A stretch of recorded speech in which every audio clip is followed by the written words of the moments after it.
न्यायालयात मालमत्तेचा वाद प्रलंबित असताना आणि जैसे थे स्थिती कायम ठेवण्याचे आदेश असतानाही घरामध्ये लोक झोपलेले असताना जेसीबीच्या साहाय्यानं राहते घर पाडून कुटुंबियांना जीवे मारण्याचा प्रयत्न केला, तसेच मारहाण आणि दमदाटी केल्याचा गंभीर आरोप करण्यात आलाय।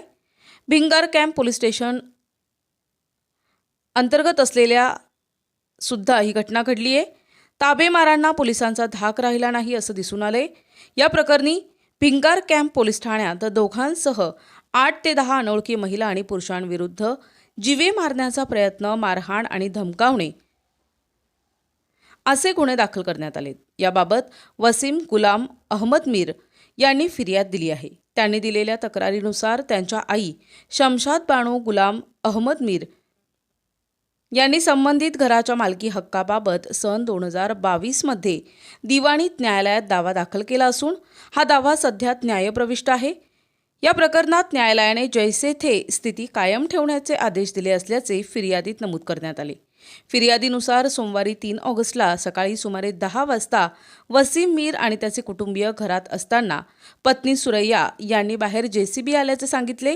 त्यानंतर बाहेर पाहिले असता भाजपचे कार्यकर्ते वसंत राठोड, राष्ट्रवादी शरद पवारचे कार्यकर्ते चंद्रकांत उजागरे तसेच त्यांच्यासोबत असलेले 8 ते 10 अनोळखी महिला बाउन्सर आणि पुरुष बाउन्सर घरासमोर उभे असल्याचे दिसून आले।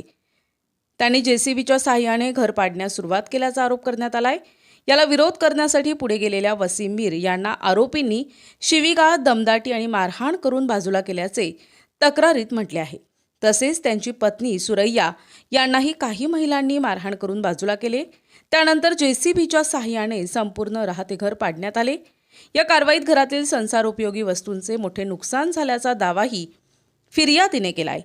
फिर्यादीच्या म्हणण्यानुसार कुटुंब घरात असतानाही कारवाई करण्यात आल्यानं त्यांच्या जीवितालाही धोका निर्माण झाला। संबंधितांनी बेकायदेशीर जमाव जमवून हा प्रकार केल्याचा आरोपही फिर्यादीत करण्यात आलाय।